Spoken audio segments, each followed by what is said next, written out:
It's June 19th here in Seoul, and I'm Kim Dami. We begin with these stories making the headlines at this hour, starting with President Yoon Suk-yeol's diplomatic mission to France and Vietnam. The South Korean leader will give a speech to promote his country's bid to host the 2030 World Expo. He will also pay a state visit to Hanoi later this week for broader economic cooperation. North Korea calls its failed spy satellite launch attempt a most serious failure. The regime hints that another launch attempt will take place soon. The entire world is burning up due to early summer heat waves. In fact, the South Korean capital issued this year's first heat wave advisory over the weekend. President Yoon Suk-yeol on Monday will embark on yet another diplomatic trip, this time to France and Vietnam. He'll round off South Korea's 30-minute presentation in Paris, hoping to convince the BIE that Busan is the right choice to host the 2030 World Expo. Our Kim Do-yeon reports. After much anticipation, the top office finally confirmed that President Yoon Suk-yeol will make his speech to the General Assembly of the Bureau International des Expositions in Paris on Tuesday in English to boost Busan's bid for 2030 World Expo. While it was already announced that Yoon would be in Paris for the BIE meeting, his office has refrained from confirming direct involvement from the president. But with Saudi Arabia's Mohammed bin Salman attending the BIE to push, the top office decided not to hold back anymore. Along with this announcement, the top office also provided more details. The 30-minute presentation is regarded as one of the last opportunities for bidders to convince BIE's 179 member states. The top office also said the presentation will, quote, fill the 30 minutes allotted to it without a dull moment, with videos and presentations telling delegates why Busan should host the expo. The president will be the final speaker following Gangnam-style singer Psy, academics as well as big-name entrepreneurs. Karina of K-pop girl group aespa and soprano Jo Soo-mi will take part virtually. Meanwhile, President Yoon wrote an op-ed in French newspaper Le Figaro last week to share his vision of Seoul-Paris ties. He expressed his commitment to joining hands with France on security issues, including North Korea and the war in Ukraine, saying that rules-based global order and peace are under threat amid intensifying conflict between liberal democracy and authoritarian forces. He said he will work with NATO members, including France, to restore peace in Ukraine, and said he looks forward to working with Paris as South Korea is set for a seat on the United Nations Security Council as a non-permanent member. He also described Busan as a port city where young French soldiers landed during the Korean War to help defend South Korea, and a place that was once filled with war refugees only to become the city with the second largest transshipment volume in the world.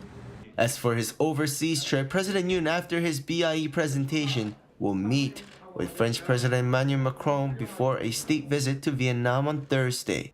Kim Do-yeon, Arirang News. North Korea labeled its recent failed spy satellite launch a critical failure, while vowing another attempt in the near future. According to state media on Monday, the ruling Workers' Party of Korea, during a key plenary meeting of the 8th Central Committee with leader Kim Jong-un in attendance, said key goals to enhance defense capabilities have been accomplished, although there were some failures with the latest satellite launch among them. Party officials reportedly called for the cause of the failure to be analyzed so that a military reconnaissance satellite could be successfully launched.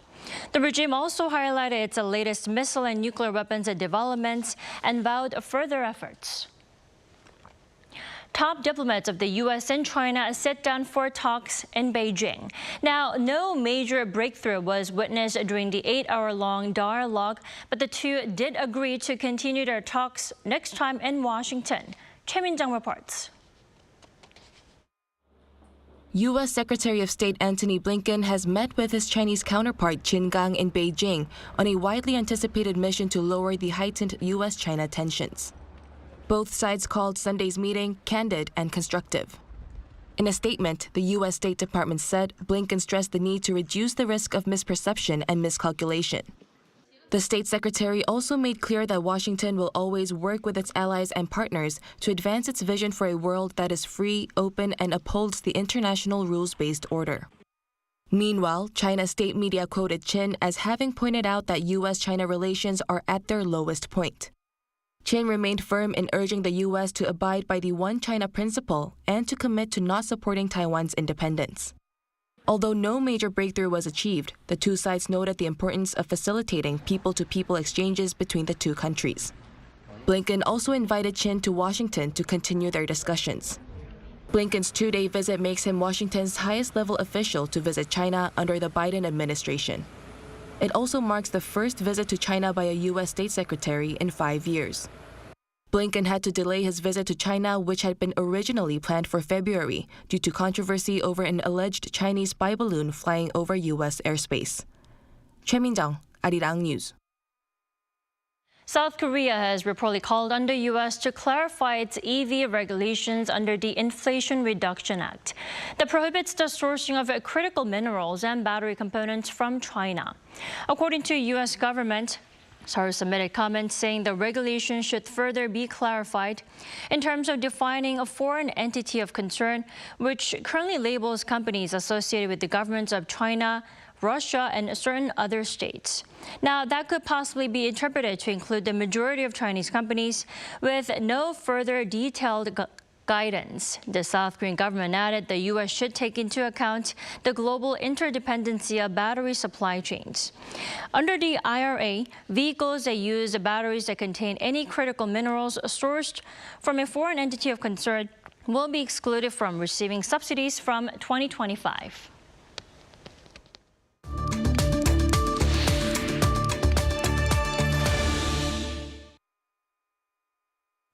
North Korea has carried out a key party meeting to overlook and discuss issues regarding diplomacy, economy, and defense. During the meeting, the regime described its failed satellite launch as a most serious failure. For more on this, we're joined by Professor Robert Kelly this morning. Welcome to the program. Hi, thank you for having me. Sure. The regime acknowledged the failed satellite launch as being its most serious failure in the first half of the year. Professor Kelly, what's your take on this? Yeah, so I think the most curious thing about the discussion of the satellite has been that the North Koreans have admitted that it didn't work, that it failed, right? This is not sort of typical. The totalitarian regime in the North often sort of markets itself as sort of nearly perfect in what it manages to do. It almost never admits failure. That's part of its competition with South Korea, where South Korea has very obviously exceeded the North. And so its willingness to sort of say this and say it's serious and talk about this repeatedly, I think, is what has sort of caught people's attention. I think if I had to guess, I think there are really sort of two reasons for this. The first, it's very obvious that it failed, right? We know that the South Koreans have retrieved parts. We know that the rest of the world has sort of observed this, and this information might leak back into North Korea. We know that the information cordon around North Korea is not as tight as it once was. This was fairly spectacular. The South Koreans are, your images right there showing it. The South Koreans are pulling stuff out of the sea that have come from this. I think that's sort of the first reason. And I think the second reason is that is probably, again, we're sort of speculating here, is that the North Korean regime wants to make sure that its own internal scientific apparatus stays committed to constructing these things and building these things and keeps on trying and trying, right? And if the North Koreans' attitude towards failure is that scientists get, purged or they lose their privileges or whatever if these launches fail, right, then that means you can never admit failure, which means the scientists won't take the necessary chances and risks and stuff like that. In other words, for this program to succeed, the North Koreans have to be able to accept, the leadership has to be able to accept and admit failure, right, because you don't always work, right? I mean, nobody's space program is perfect. And so I think this is one of the reasons why the Kim Jong-un regime has been much better with these launches than the previous regime, Kim Jong-il, in part because the Kim Jong-un is a little bit more aware that these things aren't always going to go smoothly, and he's willing to admit that. And that should help, in the long term, that should help the program be more successful. Right. The satellite launch does appear to be the regime's top priority now that it's mentioned in its key party meeting as well. And the North... I think it's pretty clear that the North Koreans want to actually develop greater satellite intelligence over South Korea, right? I mean, North Korea increasingly is not a conventional threat to South Korea so much as it is a missile threat, right? The North Korean army is very large, but it's fairly out of date, right? There are a lot of sort of questions about the health of its soldiers or whether or not it has enough fuel for its vehicles. I would argue the real threat to South Korea is North Korean missiles, and that means better targeting, right? If the North Koreans are actually going to strike sites in South Korea, U.S. bases, South Korean cities, things like that, Route 1, then the North Koreans need better data, right? They need better sort of mapping of what South Korea has, right? And presumably this means getting into space. They've really emphasized this a lot. Right. And the North is also pledging to put another satellite into orbit soon. Now, how soon do you think is possible? I mean, how likely is it that the North will attempt to do so without giving notice this time? Yeah, well, they won't give notice, right? Or if they do, it'll be sort of a short time before, right? The North Koreans are sort of notorious for not actually telling us stuff and just sort of like launching these. You remember when one fell near the Philippines a few years back, right? The Filipinos were really sort of caught off guard about that. I was in the Philippines at the time, and there was quite a hubbub over that. I would imagine the North Koreans will probably do this in the next 6 months to a year. When the North Koreans say these kinds of things, there's usually some kind of follow through, not immediate. But the North Koreans have been pretty consistent, right, on this kind of stuff. It's pretty clear that Kim Jong-un wants a missile program, and he wants a satellite program to complement it, to help with targeting, as we talked about. And so I would imagine that, yeah, this will happen in the next 6 months to a year. All right, at least several months to prepare for another launch attempt. Now, the North also says it's achieved progress in development of weapons, including nuclear weapons and also missiles. What could it be referring to? I mean, could it be in relation to its Hwasong-18 ballistic missile and possibly its 7th nuclear test? Yeah, so I think a 7th nuclear test is coming. Although, to be honest, at this point, it's kind of up in the air, right? I mean, the CIA and the NIS have been telling us all for a while, the analyst community, they've been telling us for a while, this thing was going to happen. Remember, it was supposed to happen last year before Christmas or something like that. But, if the North Koreans are going to have a nuclear missile program, right, they're going to have a nuclear program, they have to test, right? And the North Koreans obviously want larger warheads. The bigger the warheads are, the more damage they do, the more they can threaten the United States directly, which is key to prevent North Korea, to keep the United States out of a South Korean conflict or a Korean conflict. That's what the North Koreans want, right? To deter the U.S. from entering a Korean conflict by threatening massive retaliation on the U.S. homeland. So they need to build bigger weapons, and these things have to be tested. So I would imagine that will happen.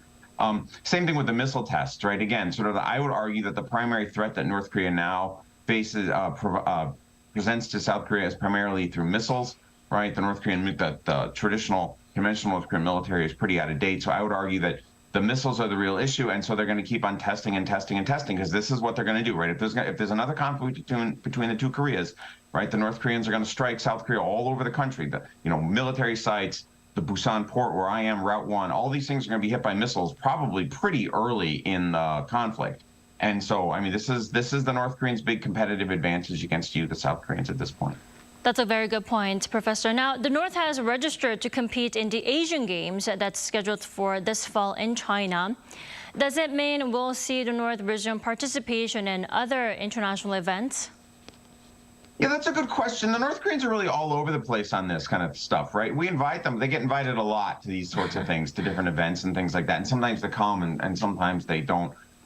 I think it would be a great idea if they did, right? People-to-people diplomacy is one area where maybe we can make a little bit of progress with North Korea at the diplomatic level. Obviously, it's pretty difficult, right? But I mean, actually trying to sort of like talk to regular North Koreans, trying to sort of have students, for example, who go to European universities or sort of go to China or something like that, and they get to see a little bit more of how modern societies function. These things are valuable. Having North Korean athletes go to events and sort of see that the rest of the world operates, in a way much less hostile than the way North Korean propaganda presents it. All these things, I think, are valuable, right? It'd particularly be a good idea if South Korean and North Korean athletes can interact at these kinds of things. But it's just not clear to me that the North Koreans have made any kind of a big shift on this. As far as I know, there's been no major pronouncement from Kim or the people around him that there's some big policy shift here. It seems like the North Koreans just sort of decide on a case-by-case basis. Right. Then does that mean the North's participation in the Asian Games mean that they're over or done with the pandemic, because the rest of the world has entered the endemic phase, right?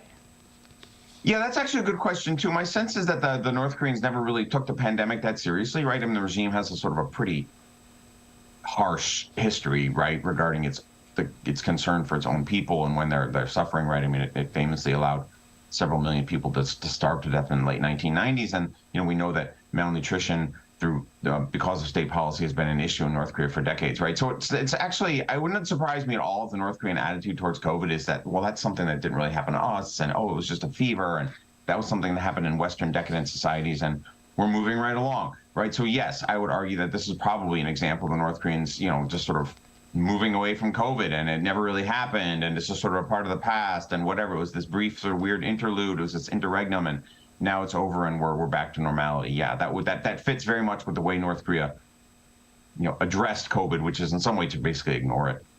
Right. Still, it'll be cool and refreshing to see North Korean players back on the games on international level. It would help a great deal, yes. All right. Professor Kelly, thank you so much for joining us this morning. Thank you for your time. Thanks for having me.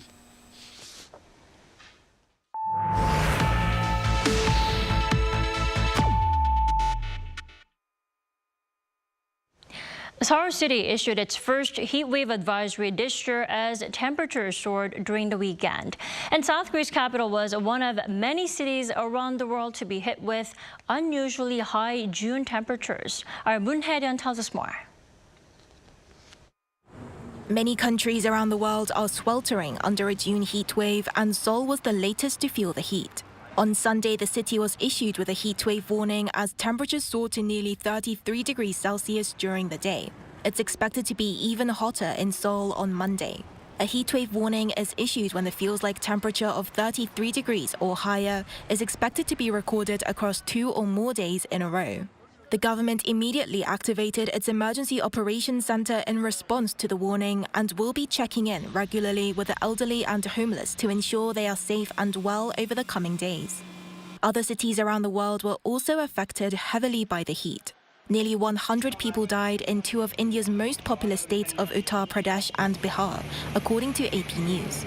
A further 154 people in northern India were admitted to hospital with heat-related symptoms. Most of these casualties were people aged over 60 with chronic diseases that were made worse by high temperatures, prolonged exposure, or dehydration. The average high temperature in the area peaked between 40 and 45 degrees, 5 degrees higher and 25% drier than usual as a result of the delayed monsoon season. Mexico City was also hit with its hottest ever recorded June temperature, and Florida was issued a heat advisory on Sunday with temperatures soaring to 42 degrees.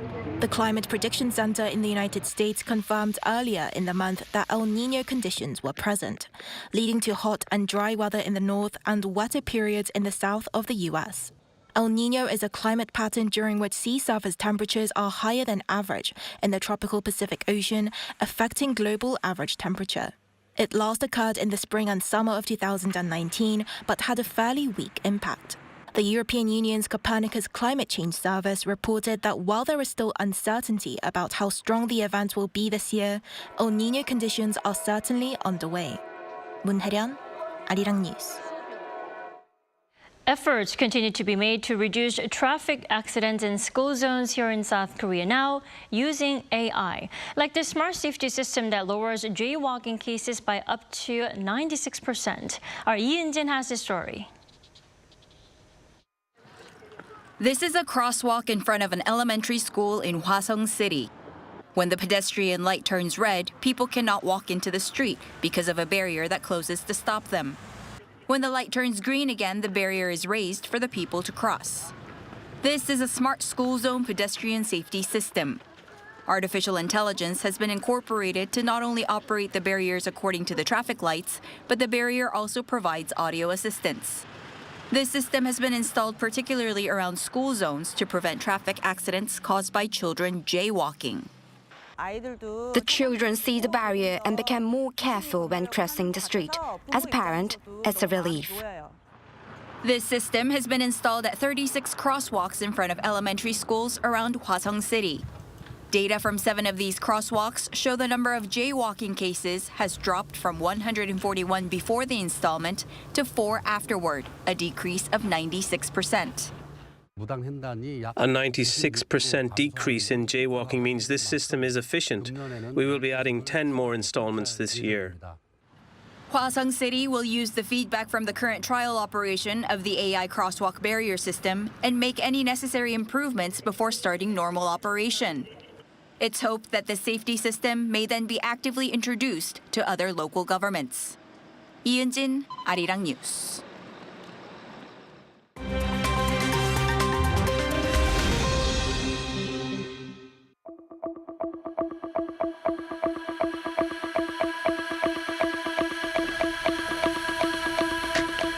Good morning, I'm Matthew Ashley, and we now turn over to stories from around the world.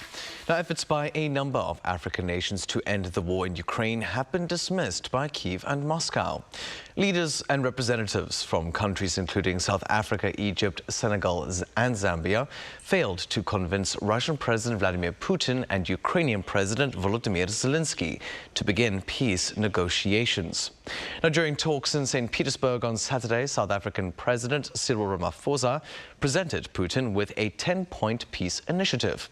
But Putin largely dismissed the plan and accused Ukraine of being unwilling to talk.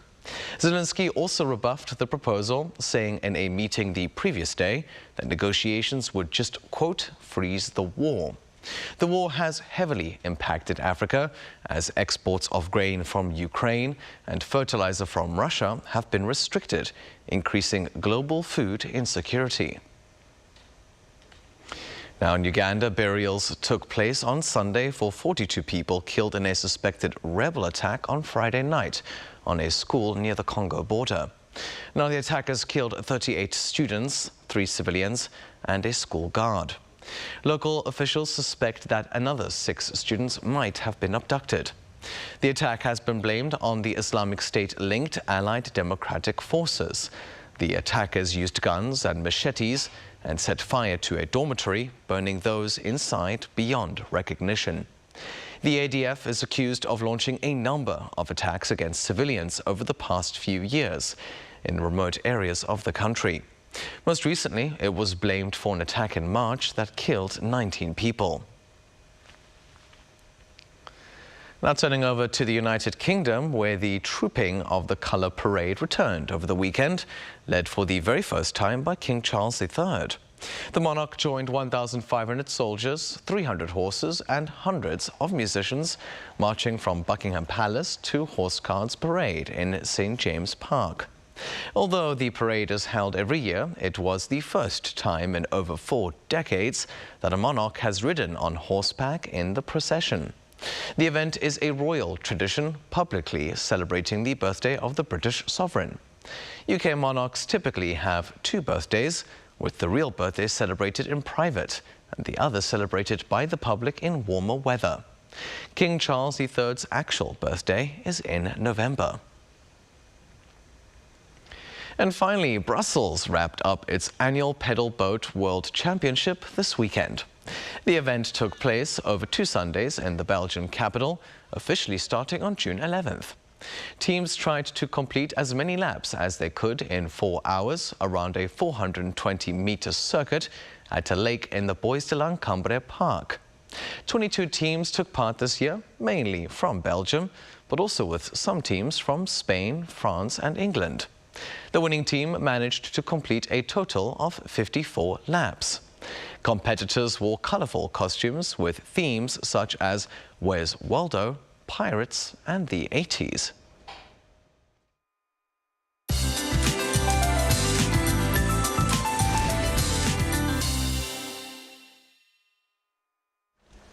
Good morning.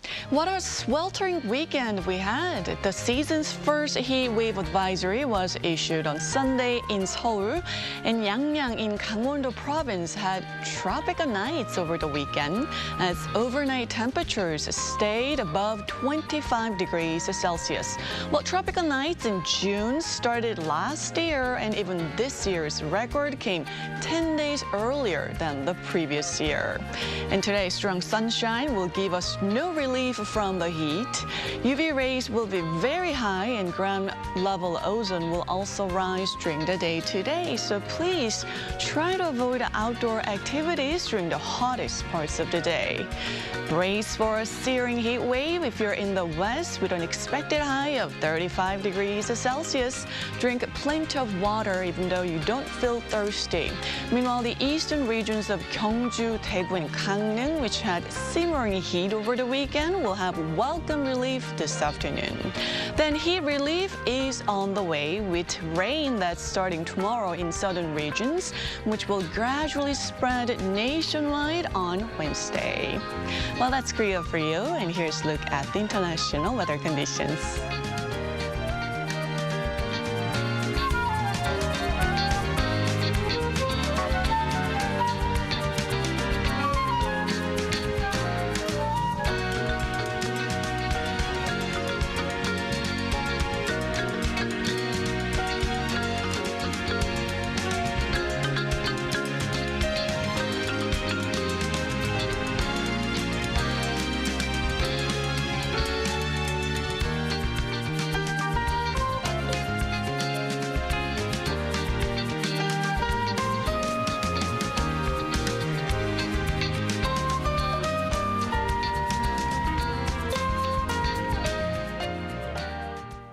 Thank you for watching New Day at Arirang. Have a wonderful day.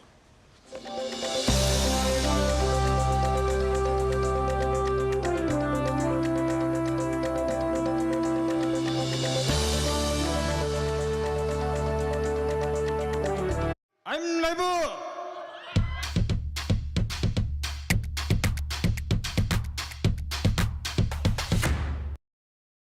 저를 도와주시는 분들이 저희와 함께 해줄 수 있는 세션분들 아무리 봐도 이거 없지. 텐션 같은데 아니라고 아무도 안 하는 거고.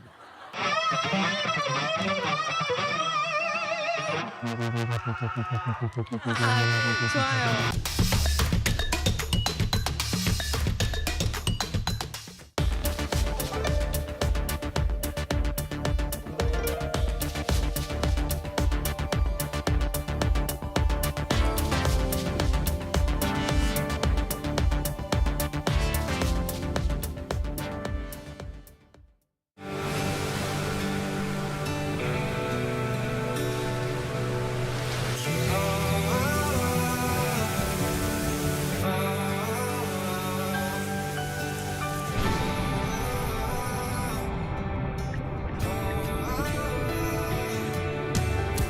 Busan, Korea is already reaching the entire world. Like ocean waves that travel far and wide.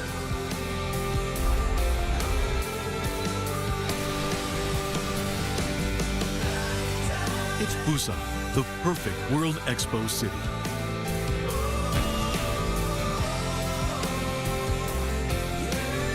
Transforming our world, navigating toward a better future.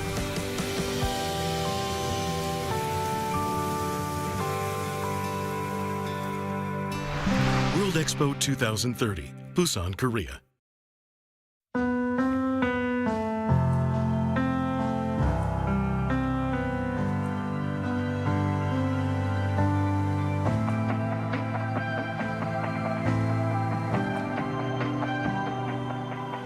전사받게 되어요. 넷!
Lotte takes a new leap beyond its boundaries.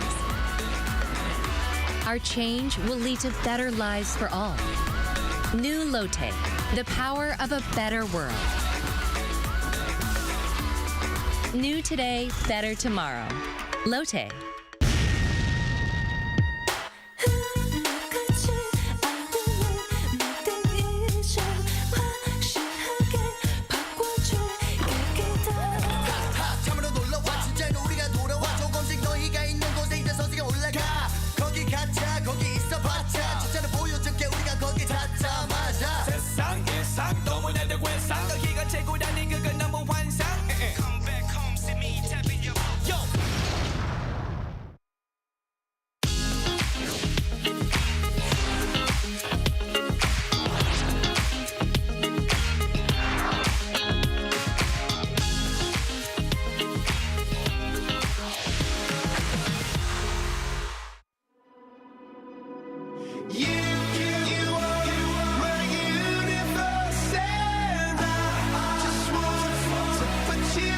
here to make a new type of news.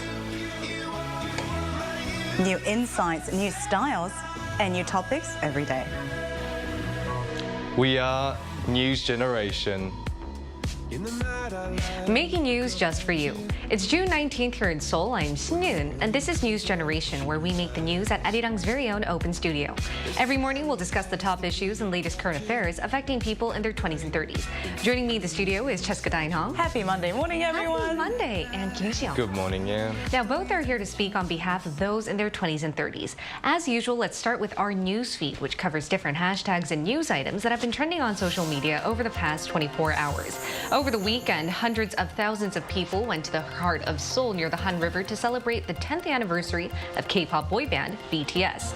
On Saturday, some 400,000 people went to see the fireworks. 120,000 of them were international fans. Officials sent 2,000 policemen out to make sure nobody gets hurt from the large crowds. They also added more buses and subway trains, and thanks to such efforts, BTS's commemorative Festa Week wrapped up without any major problems. And moving on to what happened in Japan last Friday. Tokyo had decided to raise the age of sexual consent from 13 to 16. Before, Japan used to have the world's lowest sexual consent age, but they've decided to make sexual intercourse with someone below the age of 16 considered rape, mainly to strengthen regulations against sexual crimes.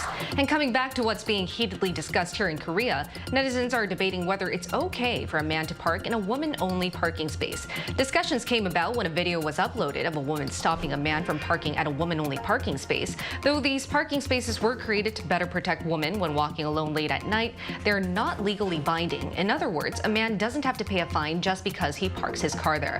And to provide a bit more detail on these women-only parking spaces, they were first introduced in 2009 to protect women from crimes in parking lots, but they've stirred a lot of gender conflicts here in Korea. Some men called them out, saying the parking spaces were discriminatory. That's why Seoul Metropolitan Court has recently decided to change these women-only parking spaces into something called family consideration parking lots, which will allow pregnant women, parents with children, the handicapped, or the elderly to park there freely. So where do you stand on this issue, Xiao? Yeah, I mean, as you rightfully said, the women-only parking spaces are not women-only technically. So, I mean, even the lady herself was in the wrong to stop the man from parking there. I mean, technically, if she was standing there physically, that means she wasn't even driving. So that's, you know, the controversy there, I think, with this issue, with the video going viral as well. As you mentioned as well, it was implemented in 2009, but with the new mayor, Oh Se-hoon, he's been planning to change his spaces into family-first parking spaces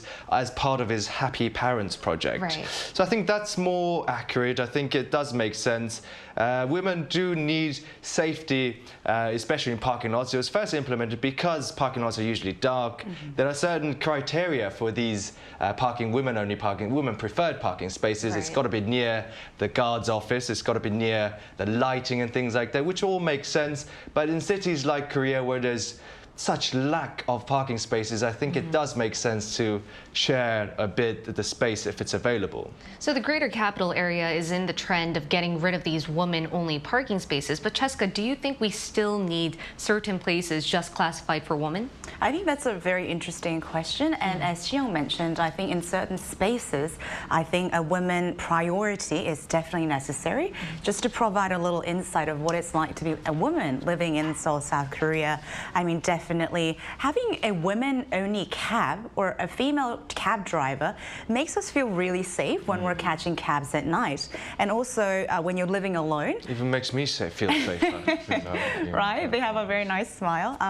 But even as a woman, it's preferred to live near the main street, so you have more access to light, as you said, and faster access to police office, and you don't have to go into the alley where it's too dark. And of course, a lot of accessible to CCTVs and cameras around, and maybe giving a priority option to single women might be advised in some circumstances. That is a very good point, and that was our news feed for this Monday. Let's move on to today's discussion topic. So we're going to cover something very relatable to most of our generation, how we perceive work and our career. Take a look at the screen to find out more.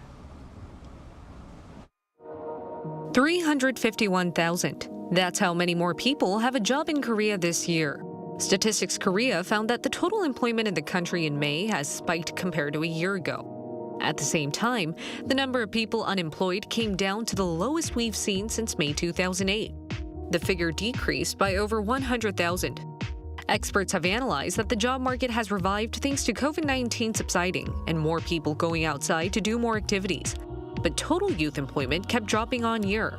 For the 7th consecutive month, it seems fewer people aged between 15 and 29 were in work. Today, NewsGen aims to answer 3 questions. 1. Why isn't the younger generation looking for lifelong jobs or companies they can stay at? 2. What are their key traits that have changed company welfare policies or regulations? 3. What are some key issues or intergenerational conflicts that have popped up at workplaces with these young workers? How our generation works and what we look for in the workplace. We've discussed this a few times already on NewsGen, but today we'll talk about the younger generation's tendencies when it comes to employment, specifically by summing up what has been happening over the first 2 quarters of this year. So why don't we start by first listing out the key traits of those in our generation who actually work? I know we've covered it extensively in the episodes leading up so far, but just to summarize, I think it has everything to do with circulating self-worth or self-fulfillment. So one of the strengths of Korean economic growth so far has been this idea of collectivism, where you put the group before your self-interest, which has worked amazing. But however, individualism is garnering support as we're sort of moving up in the scale of both economic growth and social growth. Now, I would like to compare it to the Maslow's hierarchy of needs. So now that our basic necessities have been fulfilled and we've reached a certain status in terms of economic growth, I think our generation is looking for something more beyond, which we can classify as, you know, self-actualization, or trying to find that purpose or peace within ourselves, whether it comes in the form of work-life balance or being able to start our own company and actualize that kind of dream of, you know, changing the world. Right, for sure. No wonder we always associate MZ workers with work-life balance. But what about you, Xiang? Could you add on? Yeah, so I mean, we've talked about the young generation's workforce multiple times now, the trend, you know, the individualism, the craving of work-life balance, as Cheska mentioned. And we tried, you know, it all seems a little mundane now. We repeated it. You said the first 2 quarters, but, you know, news generation's only been going on for the first 2 quarters of this year. I mean, Cheska really nicely mentioned Maslow's hierarchy of needs. I definitely agree with that idea from Maslow's 1943 paper. We see that people go above their physiological needs, you know, needing of food and shelter and things, and they go up, they need family, they need security, employment, and then at the top there's self-esteem and self-actualization, as you mentioned. I think that's the stage we're at right now. The youth want safety at workplaces, shorter working hours, if not high pay, then a profession of their dreams. A lot prefer to be freelancers or part-timers so they can guarantee a bit of freedom for their life as well. And I think that's a good summary of what we've been discussing here on NewsGen so far. And due to these millennial and Gen Z workers' distinctive traits, have there been any social conflicts or intergenerational conflicts we witnessed, or any big changes to the job market recently? Yeah, I mean, interestingly, I'll start the conversation with the sector of public servants. So until 2019, we saw over 50% of the younger generation preferring employment in the public sector, whether it is as a public servant or a public entity, public corporation. However, that figure is dramatically decreasing in the recent months. Let's have a look at the screen. According to the Seoul Metropolitan Government, the number of public servants quitting before 5 years have increased by a whopping 7.2% from 39 people to 281 people between 2013 and 2022. The main reasons for the youth quitting public servant positions is, first of all, the extremely low pay. The entry-level public servant in Korea gets paid a mere base rate of around $1,500, clocking around $1,800 when accounting for all the extra pays, various additional support pays such as food costs and position support, alongside including overwork pay.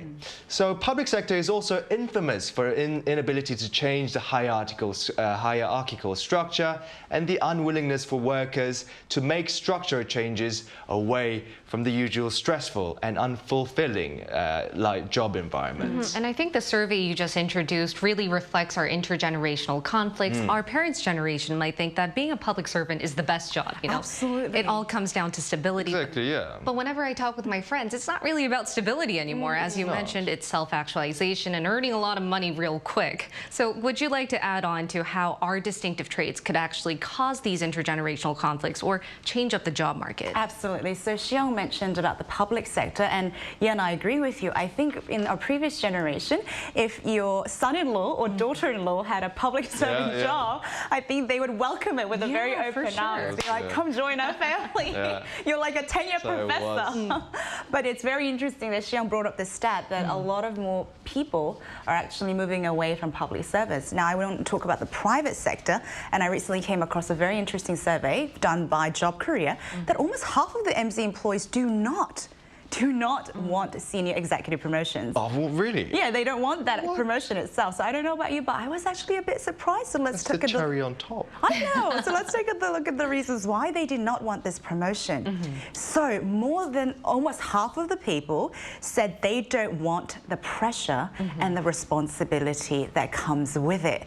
Now, this I thought was very interesting and worth noting because now MZs think that the title, the prestige, and the status that comes with it, and probably, obviously, even the senior executive lucrative compensation is just not enough. It's just not enough to handle that kind of pressure and responsibility, and they prefer the work-life balance. This could mean that now employers need to provide more than just simple compensation to keep the MZs at the company they want. For sure. Then what do you guys think are the pros and cons behind hiring millennials and Gen Z workers in the first place?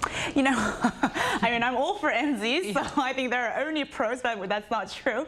But I want to provide a platform for a more comprehensive discussion here, because we've had misnomers like we're quitters, we can't handle the pressure. And of course, some part of it may be true, but I think a different perspective is that now we're finally upgrading to the next level where we are maybe radical, but willing to look for something that is beyond just a salary to keep the roof over the head, whether it be a purpose or a passion or maybe peace within. So just to give you an example, while some people do choose to have more personal lives, some of my friends are becoming CEOs, co-founders of companies to change the world at a very young age, and even some IPOing so that they can execute the ideas in the way that they want to. They could exit with a lot of money. That's where they're IPOing. That very monetary compensation is always an important thing. So what do you think are the strengths? I mean, in a different perspective, I've recently watched a documentary on Korea's younger generation employment trend in the perspective of both employers and employees. And interestingly, it seems that at least past 5 to 10, 15 years, all the employers are having a difficult time finding employees, especially in certain manufacturing sectors, but all across the sectors. Even, you know, restaurants or even bars and clubs all have difficulty finding stable workers for their workplaces. For example, according to the Ministry of Labour, in the first quarter of 2022, we saw a rise of 22% in the number of companies looking for new employees. Only 30% of that was filled, and 70% remained vacant. And that caused a lot of problem, and it seems like a lot of MZers, well, the young generation, do want to work in a more modern sector, you know, where it sounds fancy. It's just like your friends, Jessica, you know, starting something themselves. If they're a brilliant idea, because you get the web, where you can see a whole pool of information about everything. So you get all different ideas. You're like, oh, this is something I could try myself. Which is innovative, which is making the economy go forward. That was happening in Korea before with the SMEs, which now have turned into big companies like Samsung and LG. So that's very positive, but it's more difficult because there's a lot more competition.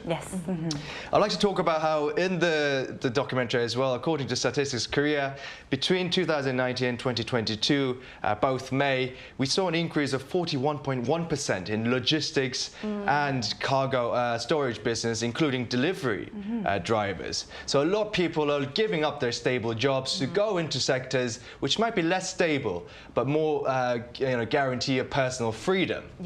So I mean, pro seems to be that everybody's looking for a job that, you know, fulfills your heart's desire, but the con might be the lack of commitment, creating a generation of skilled laborers. Which would be hard for people who are actually looking for long, committed employees at the workplace. And we're going to include another millennial in our talks to hear more from those who worked before in our generation.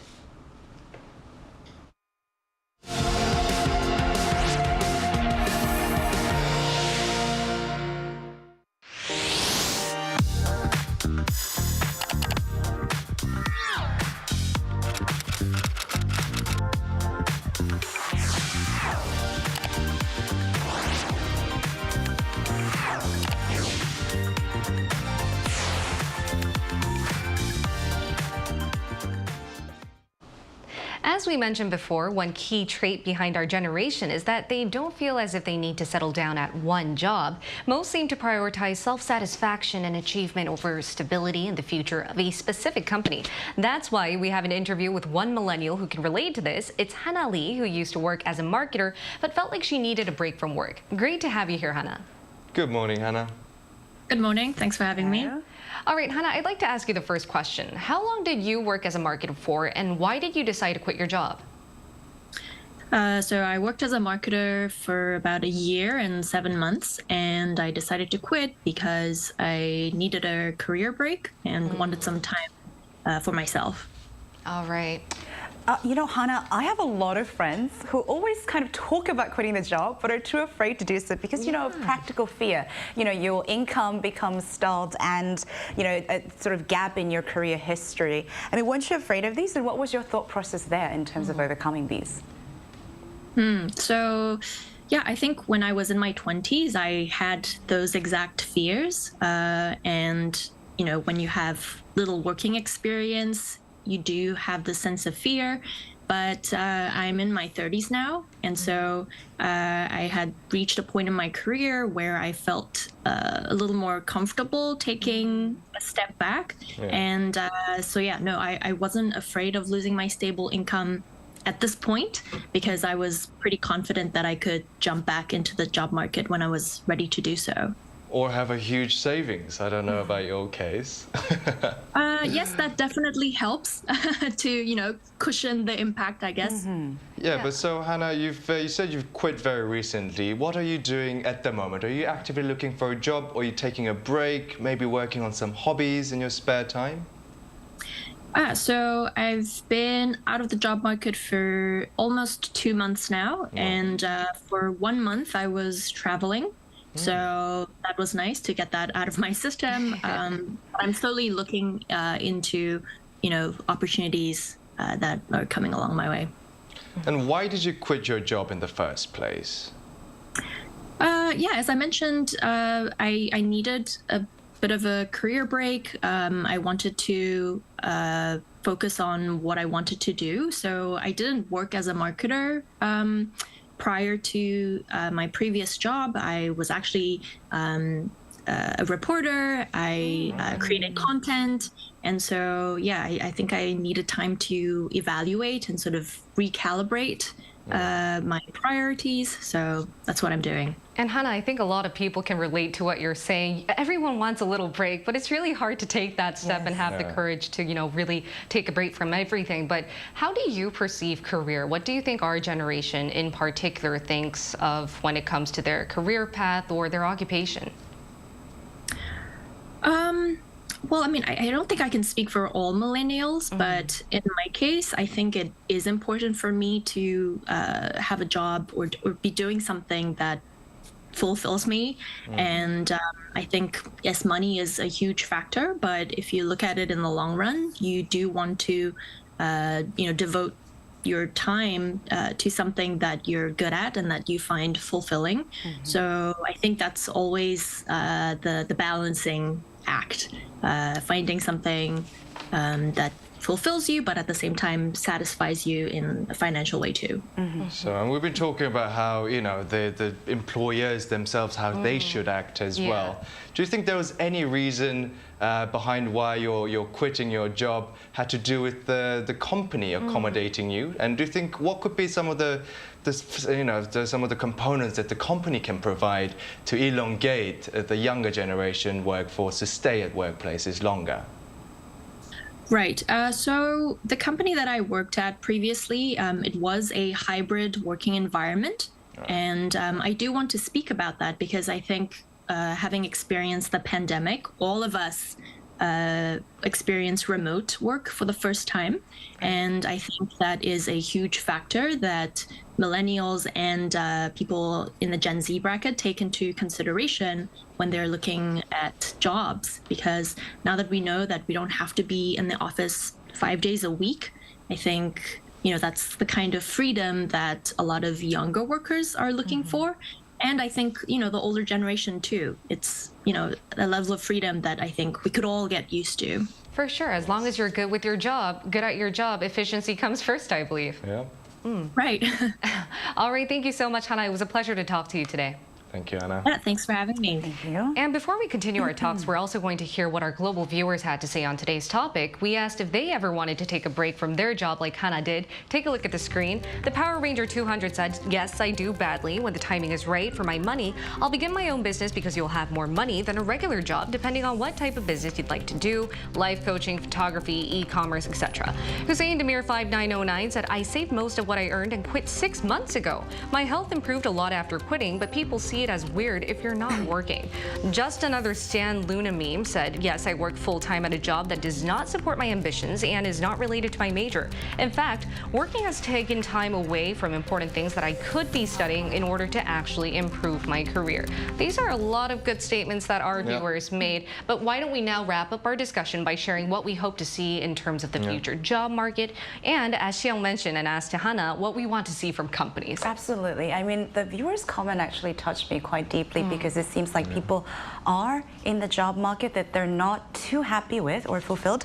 So I do hope that, though it may sound idealistic, both society and the job market provides a safe place for people to excitingly flourish their dreams. And Xiang? I mean, personally, I have a lot to say about this, but I want to see some commitment. For example, I gave you an example of the manufacturing industry. We have a problem here where the manufacturing sector has to rehire retired workers, people way above their 60s, in their 70s as well, just because we're lacking committed laborers, highly skilled laborers. And that is a huge problem. Those are the core industries of South Korea. Those are the core industries of any country. Petrochemicals, car manufacturing, metalworks and things like that. And those need actually highly skilled workers to continue in generations, so you can secure and ensure that there is a legacy of these workers. And I mean, for example, we have Korea currently has 50% of world shipping contracts coming into country, but we are lacking laborers to actually produce those, and that is just a huge shame. It does make sense the younger generation want to go work in Seoul, they'd rather work service jobs, delivery drivers and things like that, compared to living in a rural area, factory area, working in a factory full time without much freedom or cultural activities. But I think there must be a good balance for the country's economy to survive in the long run. Because that is how we would be positively affected in the long run. Very good point there. And hopefully in our next episode, we'll talk about what happens in the latter half of this year in terms of our employment trends. And we'll be here every day from 9:30 to 10 a.m. Korea time, bringing you more topics young people are talking about. Special thanks to Cheska Dainha. Pleasure's always my thing. And Kim My Xiang. pleasure. And thank you everyone for watching. We'll see you tomorrow. We are News Generation.